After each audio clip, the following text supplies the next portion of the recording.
So everyone be on your best behavior now.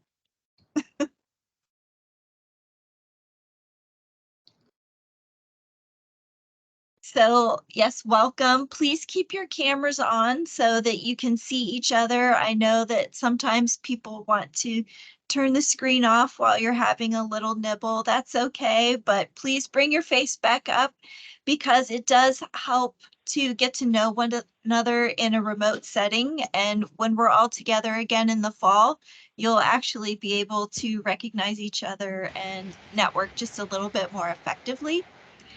You can see the buttons for Teams, which is what we're using today, the little chat icon, which looks like the bubble outside of your head. Feel free to click that if you'd like to make a comment in the chat on the side, and other people's comments will be visible. The people button shows you a list of all of the folks who are attending today in a list format. You can take that off if you want to see the tile version.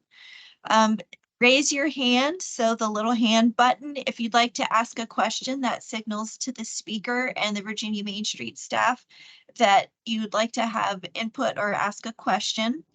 And feel free to use the react, so that little smiley face. Just let people know that you are hearing what they're saying and that you're either agreeing, you're applauding their progress, you think their jokes are funny. Like, all of this matters in a virtual setting when we don't always have that shoulder to shoulder interaction with one another.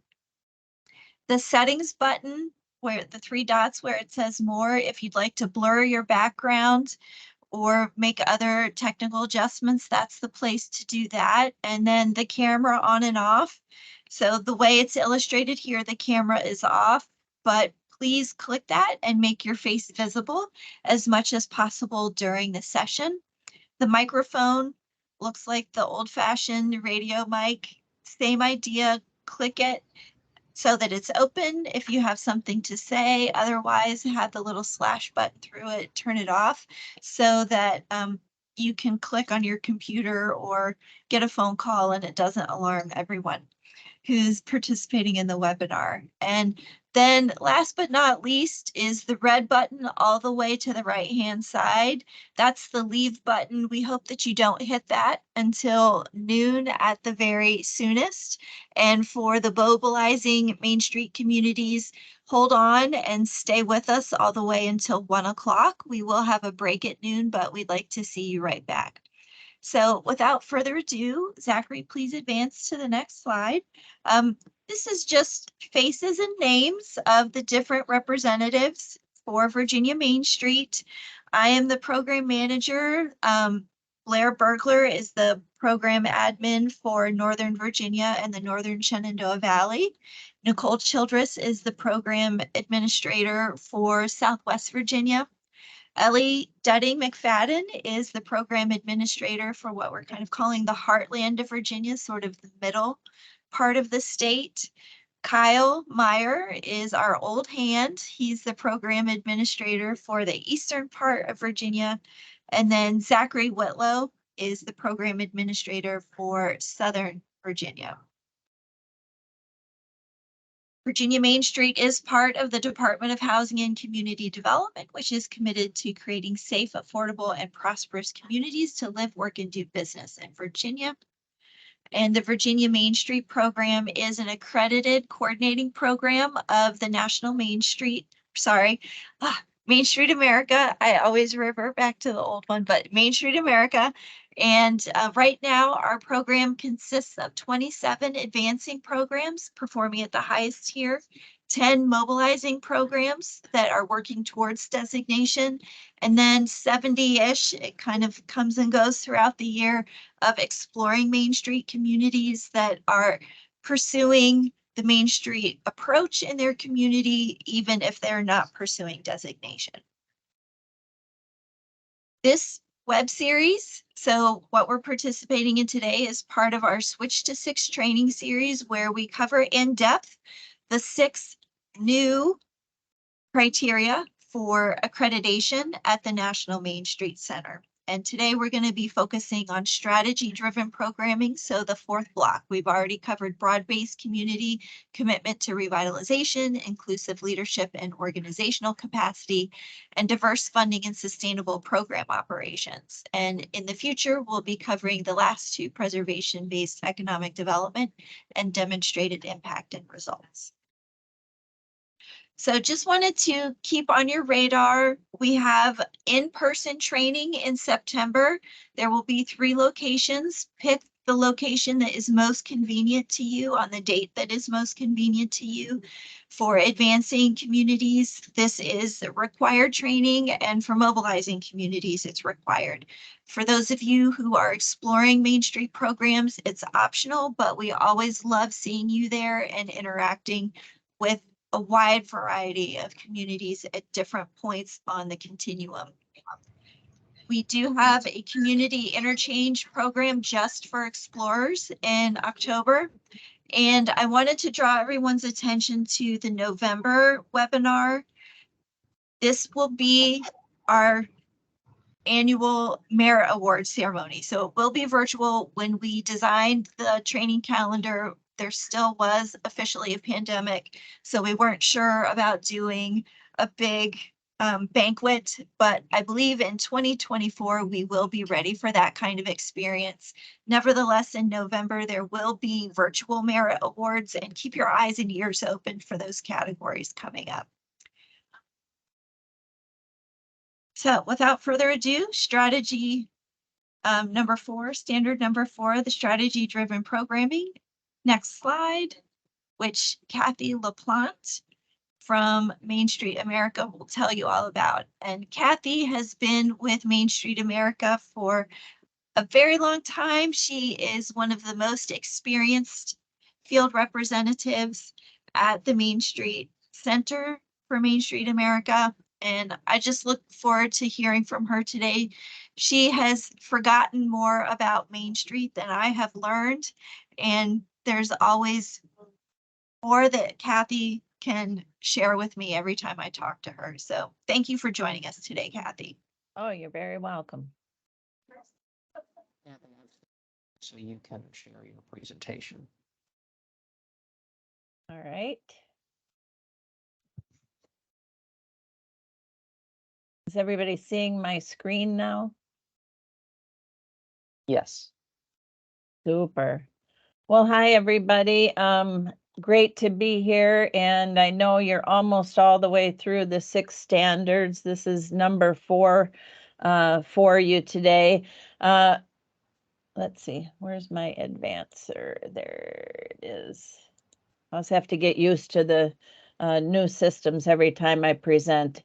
As Courtney showed, these are our 6 new standards. You've probably already heard, we've been working on these a couple of years and really trying to enhance and making those communities that reach national accreditation status, then it means you're operating at our highest level, that you're taking into account all the good things that we worked on through the Main Street refresh about 7-8 years ago, trying to make our programs more impactful in the communities, because we heard so many of you had a hard time with your storytelling and proving to your cities the value of their program, even to downtown business owners and funders for your program. Why do you exist, and what are you accomplishing? And so all of that comes back to this one. This is the standard that probably has changed in the greatest way. We used to say you just needed to have a work plan, which was fairly loosely defined. And a lot of people, that meant, here's our list of projects. We weren't really working on things together in our communities. And so we really felt that if we want people in our communities to know that your Main Street program is an economic development program that uses historic preservation as its primary tool, we have to do more to show our results, but also in selecting the kind of work that we're doing, needs to point towards a greater direction, that we are really providing strategy-driven programming instead of just busy work.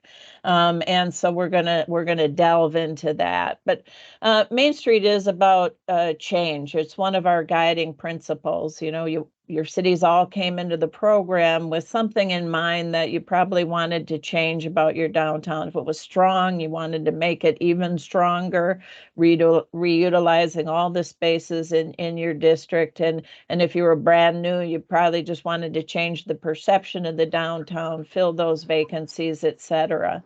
So Main Street really was about making sure that we're guiding that change in our communities rather than letting it happen to us. And so many things, Courtney, as you said, I probably have forgotten more things than you might have learned, but you know, we had post offices at one time that were leaving downtowns. We've seen the, you know, big box, not even the big box, but the national chain drugstores that were coming in and tearing down like a half a block of buildings and putting a new drugstore on the corners. We've dealt with a lot of issues over time, and we kind of had to react to them.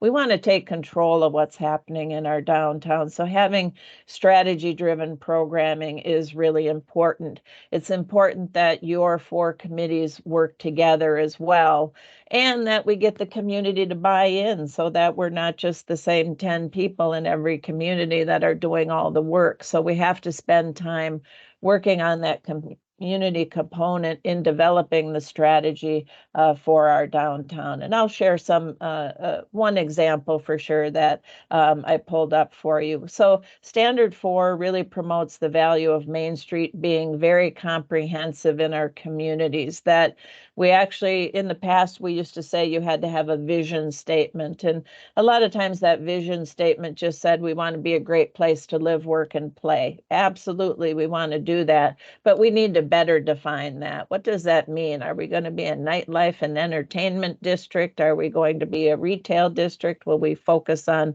outdoor recreation, et cetera? So I'll talk about what some of those strategies are, but it's really making sure that all the work that we're doing, or a majority, I shouldn't say all, because there's always the admin work that we have to do as well, should be working on your particular strategy for your community.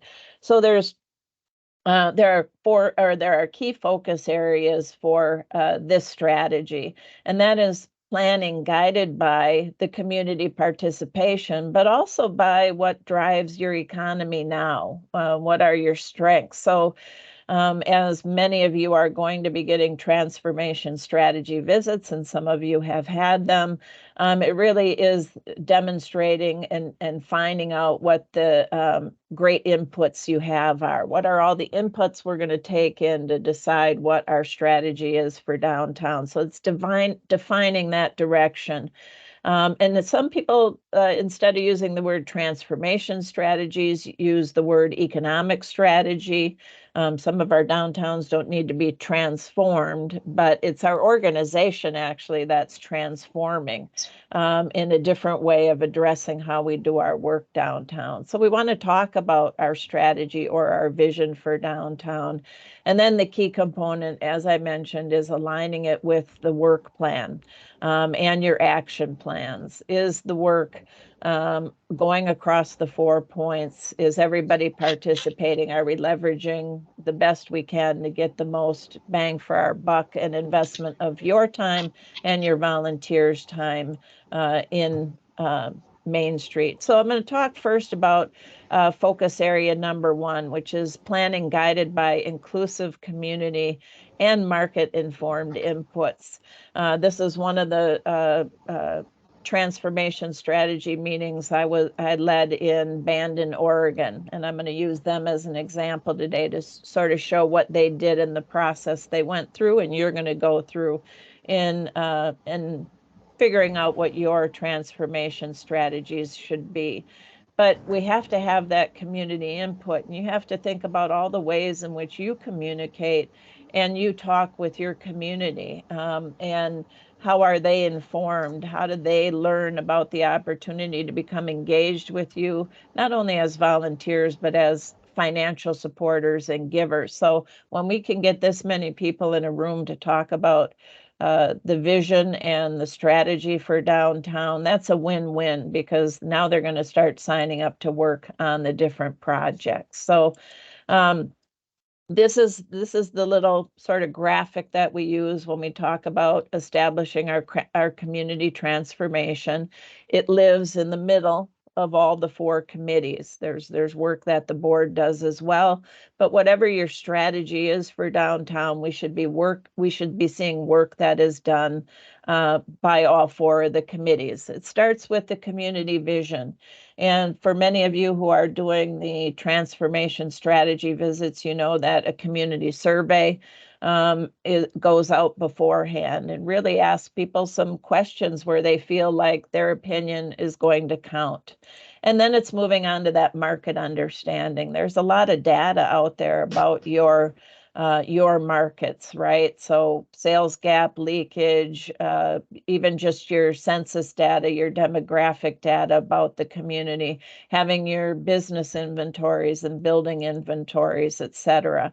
So we take that community input and we look at where we're at, sales-wise, business-wise, and then we figure out what a transformation strategy could be for a community.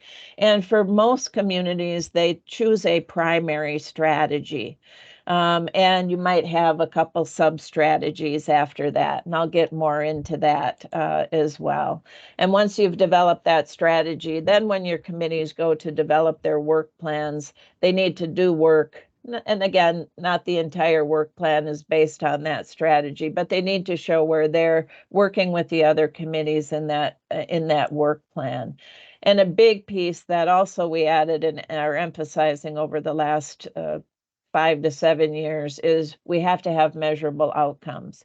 You have to ask yourselves, why is every project in our work plan and what do we expect to accomplish with that program? I saw Andrea Dono signed on. Hi, Andrea. Their big Fortune City raffle that they run over the 4th of July is a major fundraiser for them. So that's a very clear goal, but it also brings in so much of the community who are buying the tickets, who want to be supportive of the work that they're doing in the downtown. So why are you doing every project? As I mentioned, these are some different strategies that you might have as transformation strategies for your community. It might be based on the consumer groups that use your downtown. Do you have a college in your downtown? Are you a tourism destination, military bases nearby? Do you have a lot of people living in downtown? Are you trying to attract younger people? Do you have older people in your community? Are you family friendly? So that's consumer based, and we'll go again, I'll show you some ideas around that. And then there are product based strategies. So I'd ask you all to think about, is there something that your downtown is best at selling? Maybe you're a restaurant destination, maybe you're an antique hub, maybe you're a health and wellness area, or maybe you have ethnic specialties in your district. And it doesn't have to be a huge cluster of businesses, but is there sort of a category that you feel your downtown is set apart from some others that you really could build on that? Arts, nightlife, and entertainment, for example. Those are the things that are real strengths of downtowns across the country. So here's the example I want to show you, and hopefully all that I've said will sort of bring this more into focus for you. But I did this visit in Bandon, Oregon before COVID. We did a community survey with them. We analyzed all their market data from Esri to psychographic information to their census data. We also looked at their community assets. Those are very valuable to you. Where are you on is it a geographic location? Is it that you have a certain amount of businesses? Do the people, are they a community asset? Is their culture that is a community asset? And then, as I said, looking at your business mix. So We've changed the survey a little bit now in that we only ask people to give one word that comes to mind, but we ask people in Bandon what 3 words come to mind when you think about downtown. And this sort of helps you understand what the community thinks about the health of your downtown. I hope when you look at this, you see very positive things. The bigger the word, the more the people said it. So quaint, friendly, cute, tourism, small, shopping, clean, food, walkable shops. Those are very positive things and should make any Main Street program happy that people feel that way about the district. But it can also be helpful when it shows up that there are things wrong in a downtown. If they say empty, worn out, unsafe, then you know you have some projects you need to be working on. We also ask in that consumer survey, what businesses do you patronize most often? Just want you to take a look at, again, this is a word cloud we created. The bigger the words, the more often that it was said. You know, just looking at this might tell you what a strategy could be for Bandon, because there's a lot of food oriented, right? A lot of people are coming to their district to eat and enjoy, and why not? They're on the coast of Oregon. So we also asked the community, what are the top 3 issues facing downtown? So we give them a variety to choose from. For Bandon, it was inconsistent store hours. Well, that's great to hear. Now we can go to our retailers and say, you know what, 9 to 4 probably isn't a really good time to be open. And if you're not open that time all the time. So we can use some of this information to hopefully guide our businesses to either offer better hours or variety, store variety, selection, quality, vacancies, parking, and living wage jobs. So just an idea to figure out what the issues are in the community. We also do a ranking now in the new survey that says how serious are those issues, because a lot of your downtowns are doing pretty good. So they might pick a problem that really is just a minor problem because your downtown is so good. So we have them rank how serious of a problem is it now. We also ask your community what businesses they would like to see more of. So that gives you an idea. Well, the community, we're already maybe doing a lot of food in restaurants. They want to see more entertainment. They want clothing, sporting goods, et cetera. It might help, again, identify what that strategy should be for you. Oopsie, losing my arrow here. And then what time, we ask a lot of logistical questions, and I just have one sample up here, but we ask them where they live, you know, would they live downtown, et cetera.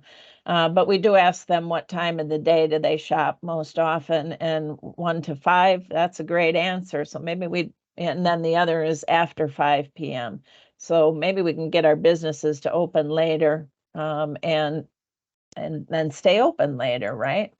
So that survey that goes out to the community is that first point of engaging the community in it. And then when transformation strategy visits happen, you share that with the rest of the community, but we need their opinion.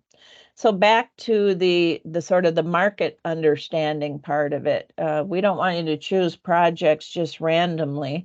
This is where Bandon is. Bandon is on the Oregon coast. And when we did their data pull on their market, we did 10, 20, and 40 miles just to get up to where the nearest big box store was. But typically when we're doing a strategy visit for your communities, we're looking at areas of a 5, 10, and 20-minute drive from your communities. So we use that as the basis then to pull the data. And we look at demographics like this. You'll all get this if you're doing the transformation strategy visits, but I just wanted to point out on this one of the things that just jumped out at us when we visited Bandon was the median age, which is about 20 years higher than the national average. Boy, if that doesn't tell you that there's a strategy there somewhere, that we have an older population in our community. It's a retirement community. There's an international golf course there. Of course, it's on the coast. Who doesn't want to retire towards the coast? So you get information like that as well. We looked at psychographic profiles in their 10-minute area. You can see senior escapes, 45% of their population fits in that. Tells you a little bit about them so that when you're starting to develop your strategies, you know, if we're going to do business recruitment, what kind of businesses might we be looking at, but we're learning something about our community here. Arrow fades out each time. And then you need to know what your business characteristics are. Do you have an updated business inventory, the number, what are they by category? All of that gets taken into account when you're doing your transformation strategies. It helps you identify what you're good at selling. Do you have a home furnishings niche, for example, with antiques and supplies for the household? And here were some other things that we learned about Bandon. They had 59 businesses. They had 67 within a quarter mile, approximately 40% retail. That's a pretty strong mix for the downtown, with 19% being bars and restaurants. Very low vacancy. They definitely had some business clusters that we looked at. And so we took all that information into account. We also looked at their sales gap leakage that will be provided to communities, so we could see what they were really good at selling in Bandon, and then where people had to leave Bandon to go get something else. That helps you identify new businesses to recruit as well. And I'm not going to dive deep into all their data, but that's all the information that we look at when we're trying to decide what our transformation strategy should be. They came to the conclusion that their top strategy was going to be relaxed coastal living. And we always encourage that you customize a strategy to your community. So they didn't just choose dining and entertainment. They defined it as relaxed coastal living, serving the locals, but also appealing to the visitors that come there. So, why they chose that, they had art galleries. They have a lot of art-related businesses. It's very much a tourism area as well. So they had lots of things going on in their favor that would help them define that as a strategy. And then when we worked with them on their this is their summary sheet for their work plan. It's not the work plan, it's only the summary sheet. But we went through that. You can see up in the left-hand corner, the strategies is relaxed coastal living. And then they have subcategories for that, for family and active retiree. They didn't call them elderly people, they called them active retirees. Local coastal cuisine, enhancing the visitor experience, and local goods and services. So they set goals, an overall goal, and then they set goals under each of the 4 points. At the top of each of the 4 points, they noted the things that they were already doing that fit under that strategy. And then where it says partner initiatives, that's where you can include anything that your Chamber of Commerce may be doing or any other partner, nonprofits in the community. And then they brainstormed initiatives, new initiatives that they could take on. And then we have to get into the details of it, but we have to show how we're taking relaxed coastal living and we're working across the 4 points. It'll all come together, I'm sure, when you all have your visits. So again, their subcategories were family and active retirees, local goods and services, the visitors to Bandon, and local coastal cuisine as well. And if they're going after that, and this is where it breaks down then into more specific activities for your work plan. Active retiree, what does that mean? What should your organization committee be doing? Well, let's gather a focus group of retired residents to better understand their needs of downtown. Let's partner with the local seniors. Let's invite older residents to serve on our board. Under design, we want to make sure, since there's older people, that we have improved all our sidewalks. Maybe we can offer a grant program that is specifically going to help make businesses accessible. And we might look at transportation needs for the community as well. Under promotion, get businesses to cross promote to that audience, host more local events because we want to serve that local population. We might do classes for those people, a locals happy hour, set up daily walking groups, and under economic vitality, help businesses coordinate home delivery services. Older people don't always want to come to the downtown. And again, the accessibility standards. And then with each of the standards or each of the strategies that you choose, there's typically a list of businesses that you'd say, if we wanted to make our downtown more active, retiree friendly, what kind of businesses would we need there? So instead of having a vacancy and waiting for the first business to come in, we actually are more focused to say, hey, we really do need that grocery store, or we do need a fitness center for them, is to look at those options. So that's sort of the summary of Bandon, and some of the things that they looked at was, putting rocking chairs on the street. That's a design issue. Having delivery from businesses. That's an economic vitality issue. The StoryCorps project, that could be considered promotional, or it could be organizational. And just, having games and events out on the street that would appeal to that audience. So in Bandon, they're always paying attention to our primary audience is active retirees. And we want to make sure not only our businesses, but our programming and really the accessibility to the district is focusing on that major consumer group for our community. So I hope that makes sense sort of in the summary of taking you through one short, brief example. I'm glad many of you are getting transformation strategy visits. So I hope this is a taste of that for you to come. Again, the community visioning, having a market understanding, and having transformation strategies. So we think you should have at least one transformation strategies. Bandon had 4 sub ones. Most communities have 1 to 2 transformation strategies that they're working on.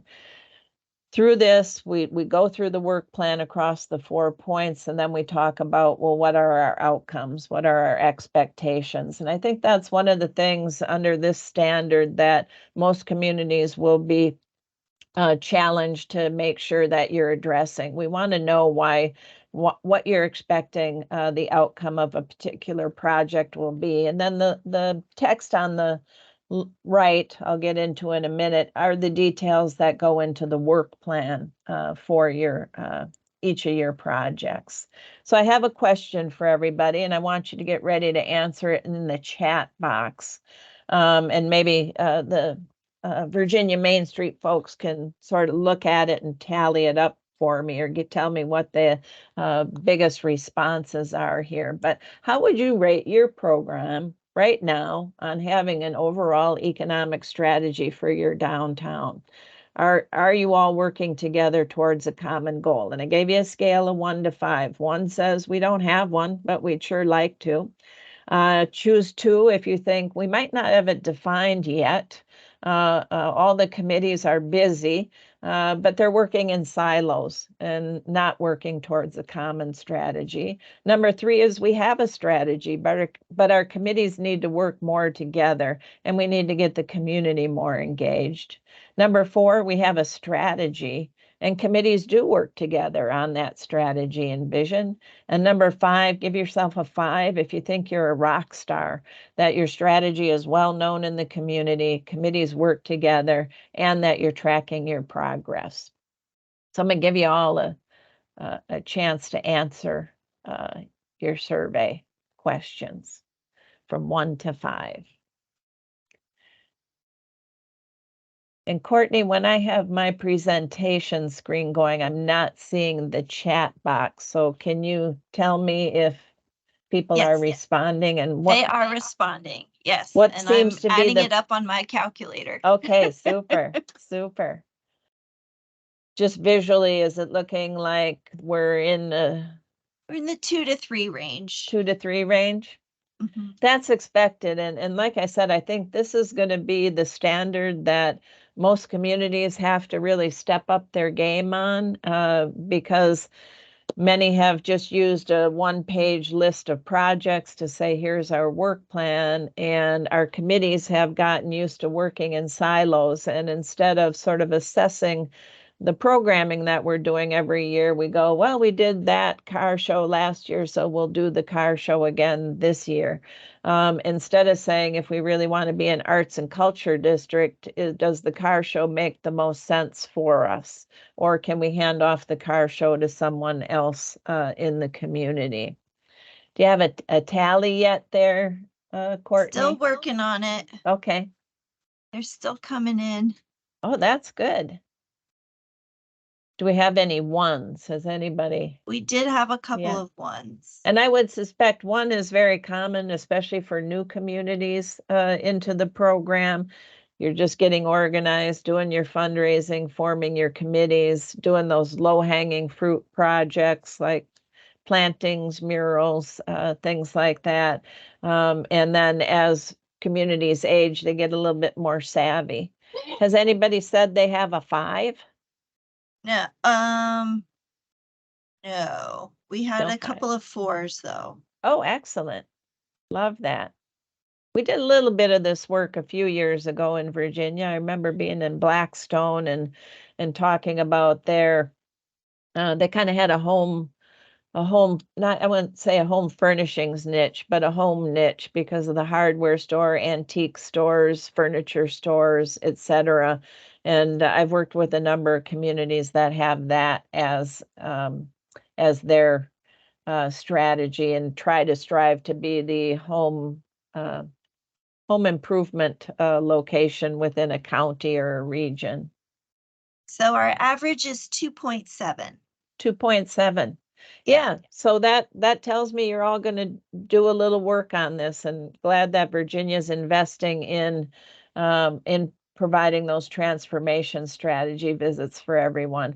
Some of you might even think you already have a strategy, but you just didn't define it. You always went, or you maybe said, yeah, we're arts and culture because our theater's here, we have a gallery, we have a couple other artist places, we have a dance studio, and that might be something that you have been building on, you just haven't defined it yet.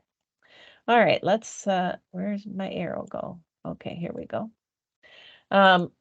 So again, just going back to making sure that we have that community transformation in the middle, and that each of our committees is asked to do something. So even if your strategy is arts and culture, the organization committee still has a role there. That's not just a promotional thing or economic vitality thing or design thing. Organization could be doing an art fundraiser. They could be bringing the artists onto the Main Street board, etc. So just making sure that we're doing work across those 4 points. So working with your district property and business owners plus private sector people to help you develop what those visions are.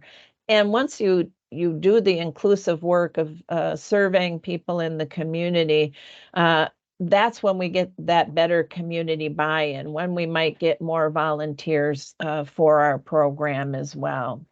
So thinking about, the planning that needs to go on with our market analysis, the first indicator under this strategy is, what is your annual planning process? Does the executive director decide what projects you're going to do every year, or are you engaging the community? So when we look at this standard, we're going to say, how have you been engaging the community in the planning for your program? And we always recommend that at least once every 3 years, you're either doing a new survey or you're bringing the community together for ask for their ideas. Do you have a good understanding of your market analysis? What's your trade area? Instead of saying everybody's our customer, even though I come down to Culpeper and shop once a year, I'm not in the consumer, I'm not in the trade area. So you really have to think about what's going on in your trade area and making sure you keep that data up to date. Do you have a business inventory? How does that pan out? Can you see areas of improvement? Is your building inventory that crosses over with your design issue? And what is what are we doing to map our assets in the community? Having that and just making sure that whatever strategy you choose is driven by all of those components, that you got community input. It wasn't just your board who said, oh yeah, let's do outdoor recreation.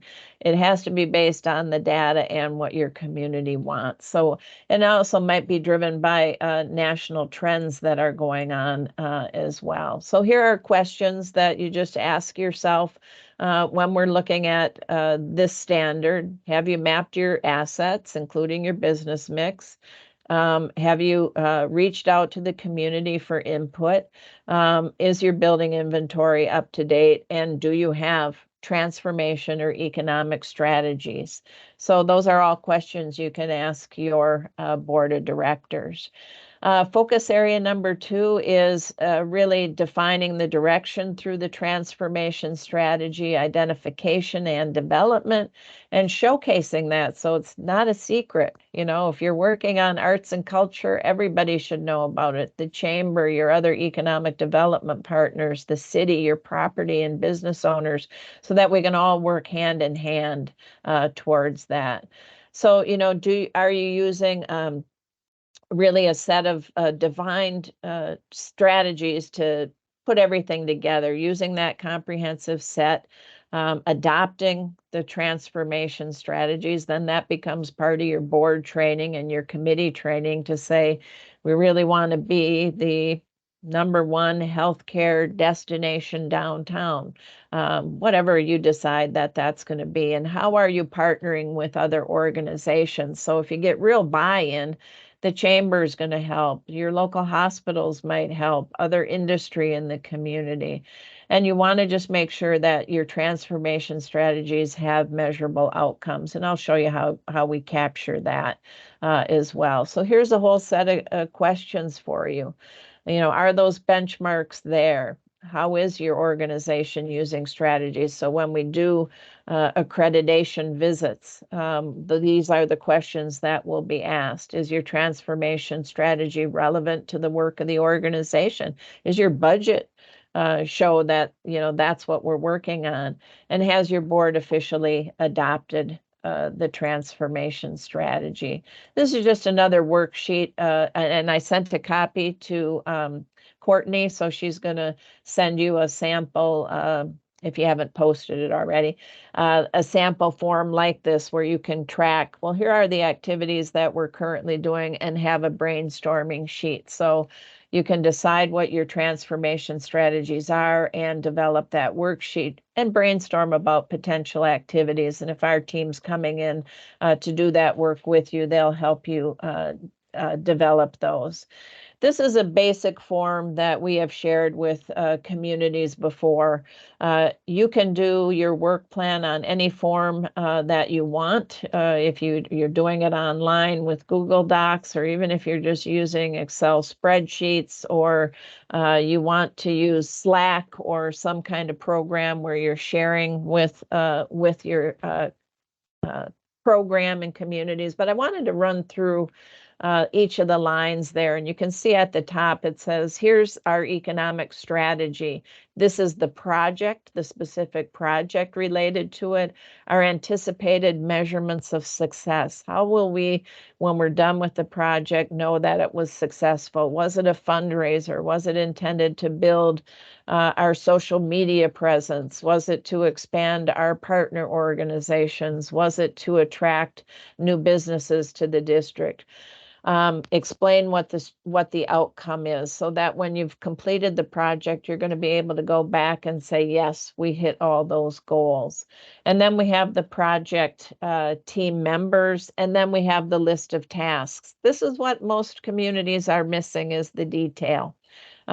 If you're going to do an event, it's easy to do. If you're going to do a facade grant program, it's easy to do. What are the tasks that have to happen to accomplish the project? Who's going to do it? And you've all heard me Probably say before that you don't get to enter the executive director's name on every line of this. What's your timetable? Is there a cost? Or do you generate revenue from the project? What do you anticipate for volunteer hours and staff hours needed? And then also there's an area to track the progress. You can see at the bottom, there's a line there that you can, it might be a revenue generating project. So we want to capture that as well. So in the future, with accreditation in 2024, a one-page list of projects is no longer acceptable to submit. You won't be nationally accredited unless you have a detailed work plan that shows what your transformation strategies are and how you're going to accomplish that work within your program. So show how your work then also cuts across the 4 points of Main Street. So that we aren't seeing the committees just working in silos anymore, that we actually are supporting each other in the work. So here's one more question for you, which is, how do you feel about your work plan right now? Again, number 1 says you don't have one yet, but you're busy working on a lot of projects. Number 2 says, we have one, but I haven't seen it. We really don't talk about it at our board meetings, but we get project updates. You're not sure of the expected outcomes for the project, and you're going, doesn't the executive director do the work plan? Number 3 is, we have a list of our annual projects, but we're still missing the details and more volunteers are needed to lead projects. 4 is, our work plan is solid. Committees develop the work plan annually and assess their progress each year. And number 5 is, every project we do has a work plan with goals, who's responsible, budgets, timelines, and those projects are mainly focused on achieving our overall vision for downtown. So we go the whole range. Some of you might be so new you don't have a work plan yet. I know Virginia Main Street's going to help you get there and get that done. But usually we're somewhere between 2 and 4, but I'd love to know if somebody's got a 5. So I hope you're all taking a minute to tell us about where you think you are with your action plan or work plan, whatever word you like to use. Some communities like action plan a little bit better than work plan. Sounds more fun and less work, I guess. What are the initial results looking like, Courtney? You're on mute. In general, we're skewing a little bit lower than last time. And I know a big obstacle for many of you is, boy, that's a lot of busy work to develop a work plan.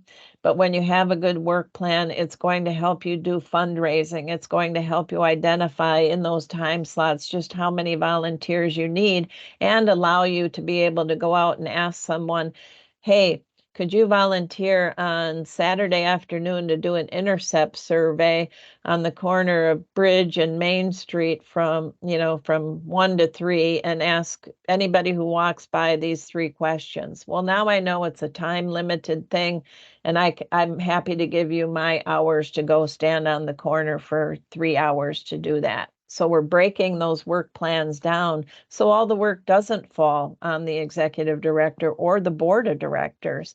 We have to expand our volunteer base. That's the biggest benefit of having a detailed work plan. It's also good because you're going to be, if you have somebody who's an event person and all the information lives in their head, but they've been doing the event for 10 years, if it's written down, they're able to hand that off to a new chairperson who would then have the list of exactly what needs to happen to get a project done. So once you take the time to write your work plan, then generally about 50% of that work plan will carry over to the following year because there are repeat projects in your work plan. So how we looking now, Courtney? Do you have a total yet? Surprisingly, it's an average of 2.7. So we are same as before. Same as before, but that's good. At least, you're thinking about it. You're doing some projects. We know you need more volunteers. So again, I'm going to encourage you to do these so that you can actually get more volunteers with your program. And then the final area is just, again, that implementation oriented, defining it and making sure you're doing your work plans. The indicator is Main Street conducts an annual strategy-driven work planning process with volunteers and committees to guide the work.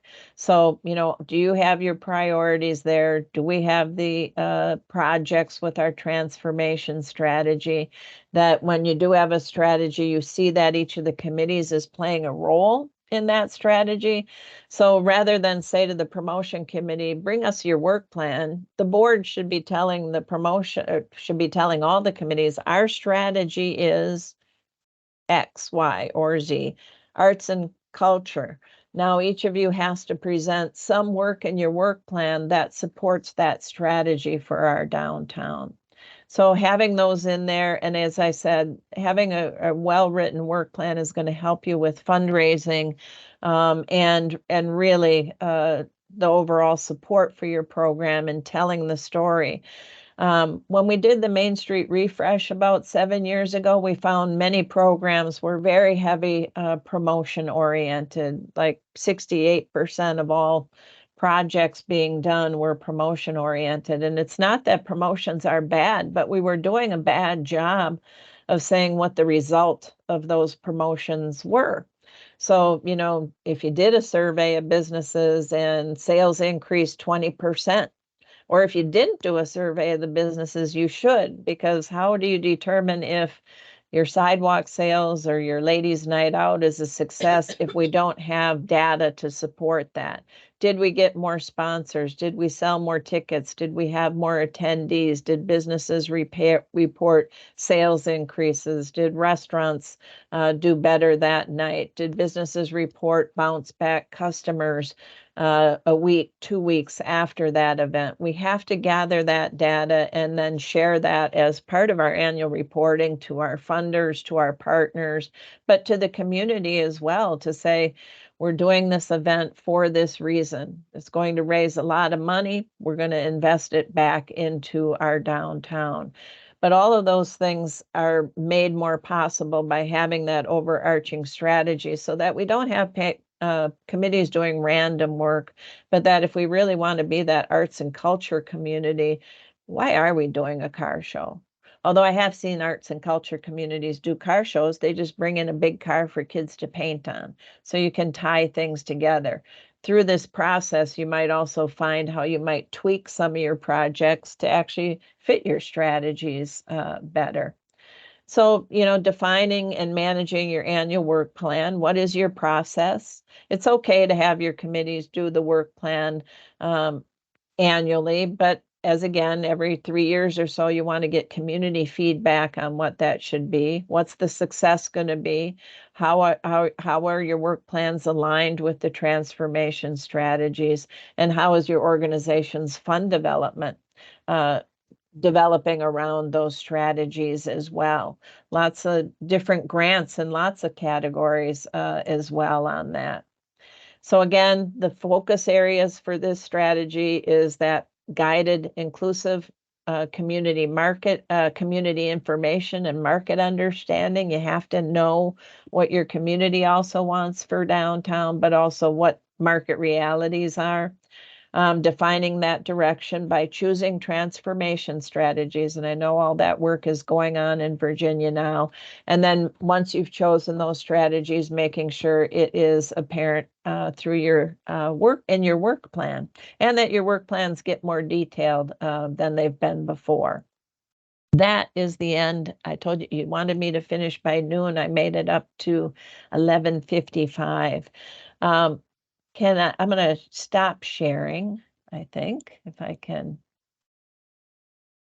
stop sharing. We'll get back to the screen. And I will open it up for questions. I hope people aren't feeling scared by this one. I know as we rolled out the new accreditation standards and even transformation strategies, it's two things to sort of grab onto and learn. We actually have 5 publications just on strategies, but we've always been pushing you to do better work plans just for, you know, better volunteer recruitment and spreading out the work beyond the same 10 people who have been doing all the work in your communities. So yes, I have given Courtney a PDF of this presentation along with the sample work plan form with a 2024 date on it, and also that worksheet for transformation strategies. So once you choose your strategy, you can look at, well, what would be our goals? What are our goals under each of the 4 points? It can help record the work that you're doing currently and help you brainstorm, well, how can we be better if we are really going to go after arts and entertainment, or what could we do as an organization project? What would we do as design, promotion, and economic vitality?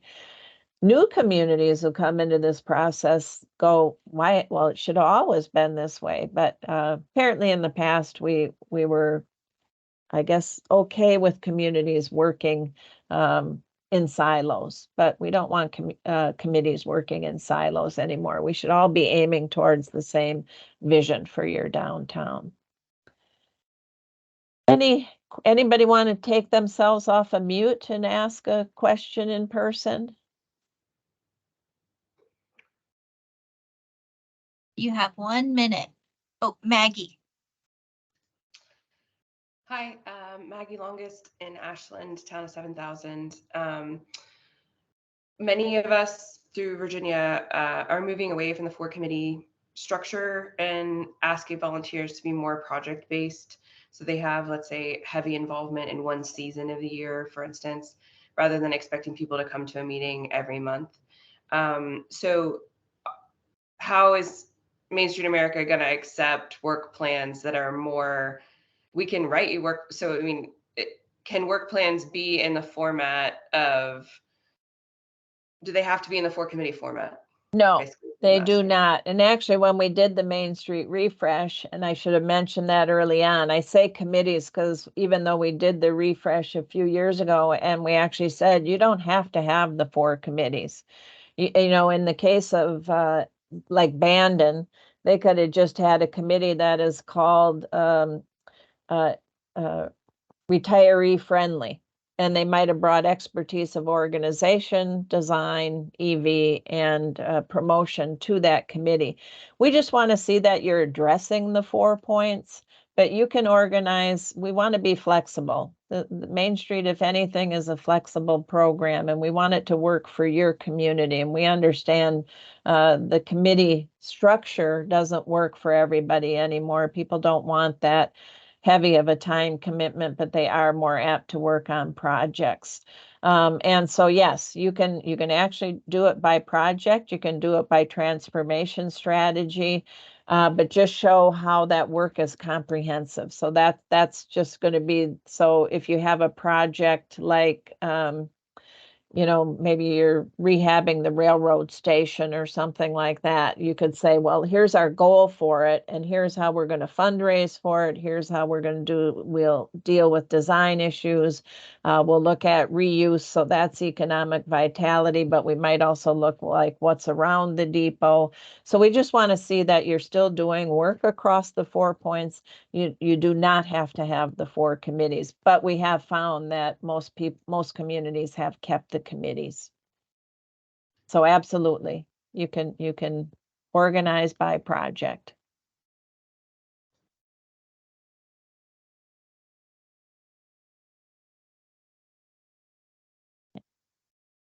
We're right at noon, Courtney, so. And I saw Dylan's question in the sidebar about receiving the service. So all mobilizing communities will begin their transformation strategy services in August.